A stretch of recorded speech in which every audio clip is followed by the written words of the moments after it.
दुनिया के 5 ऐसे लैंडलॉर्ड जो अपनी गवर्नमेंट के सामने नहीं झुके और किसी भी कीमत पर अपना घर बेचने पर रजामंद ना हुए। इनसाइट्स टीवी की एक और वीडियो में खुशामदीद। अपनी सारी जिंदगी की कमाई से बनाया हुआ घर एक ही झटके में कोई कैसे बेच सकता है, और वो भी तब जब गवर्नमेंट या कोई बिल्डर आपसे जबरदस्ती खरीदना चाहता हो। आज हम आपको ऐसे 5 घर दिखाएंगे जिनके मालिकान अपना घर खाली ना करने की जिद पर अड़ गए, चाहे उनको सरकार का सामना करना पड़ा या किसी मालदार बिल्डर का, लेकिन उन्होंने अपना घर खाली ना किया। आइए शुरू करते हैं। Number 5, Austin springs. Washington DC में वाक़ बड़े बड़े अपार्टमेंट्स के बीच में दबा हुआ ये घर ऑस्टिन स्प्रिंग्स नामी शख्स का है।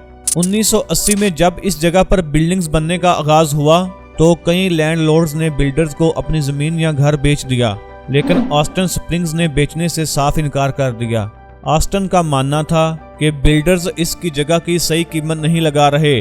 जब ऑस्टिन को इसकी मुंह मांगी कीमत ना मिली तो इसने इस जगह पर पिज्जा शॉप खोलने का प्लान बनाया, लेकिन हुआ कुछ यूं कि ऑस्टिन बैंक का कर्जाई हो गया और इसको अपना ये घर आधी कीमत पर बेचना पड़ गया। ऑस्टिन ने अपना ये घर एक बिल्डर को $7,50,000 में बेच दिया, जबकि वो $15 लाख की डिमांड कर रहा था। नंबर 4, यांग।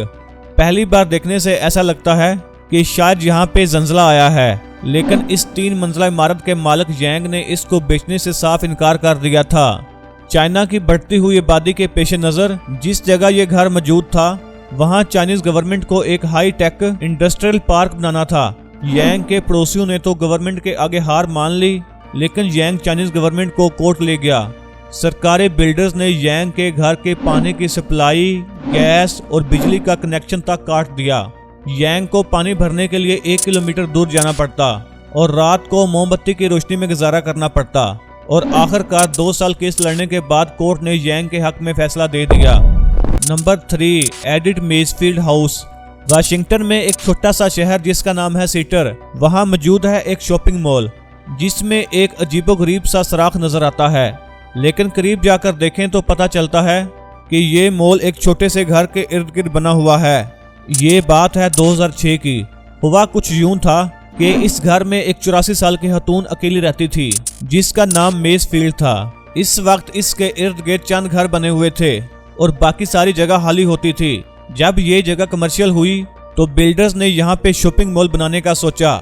उन्होंने बाकी तमाम घरों के मालिकान को तो काबू कर लिया, लेकिन ये खतून यहाँ से हटने का नाम तक नहीं ले रही थी। हता कि मेजफील्ड ने $1 मिलियन की पेशकश को भी ठुकरा दिया। बिल्डर्स ने बूढ़ी खतून को मजीद तंग नहीं किया और इसके इर्द गिर्द शॉपिंग मॉल तामीर कर दिया, लेकिन 2 ही साल के बाद वो बूढ़ी खतून मेजफील्ड गुजर गई। जब इसकी वसीयत खोली गई तो इसमें लिखा था कि मेरा ये घर बिल्डर को गिफ्ट कर दिया जाए। बिल्डर ने इसके घर पे कब्जा नहीं किया और ना ही इस पे कोई मॉल खड़ा किया, बल्कि आज भी वो घर बिल्डर मेंटेन करता है। और ये मेजफील्ड हाउस इतना फेमस हो चुका है कि लोग अब इसके सामने सेल्फियां लेने आते हैं। नंबर 2, लियो बोजन। एक बिल्डिंग का टूटा हुआ हिस्सा एक नए रोड के बीच में खड़ा गाड़ियों का रास्ता रोक रहा है। इस बिल्डिंग में कई फ्लैट्स हुआ करते थे, जिसमें से एक फ्लैट में एक बूढ़े मियाँ बीवी रहते थे। जब गवर्नमेंट को यहाँ पे एक रोड तामीर करना था तो बाकी सारे लोग पैसे या मुतबादल जगह लेकर फ्लैट छोड़ गए, लेकिन लियो बोजन और इसकी बीवी सरकार की तरफ से दिए जाने वाले मुतबादल फ्लैट से मुतमिन ना हुए और उन्होंने अपना फ्लैट छोड़ने से इनकार कर दिया और टूटे हुए अपार्टमेंट्स में ही रहने का फैसला किया। मजबूरन सरकार को वो फ्लैट और इसके आसपास के कमरे छोड़ने पड़े और इसके इर्द गिर्द रोड बना दिया। और अब बारी है नंबर 1 की। जापान में नरीना एयरपोर्ट के बीच में एक फार्म बना हुआ है। जब जापानीज गवर्नमेंट को इस जगह पर एयरपोर्ट तमीर करना था तो वहां मौजूद फार्मर्स ने अपनी जमीन सरकार को देने से साफ इनकार कर दिया।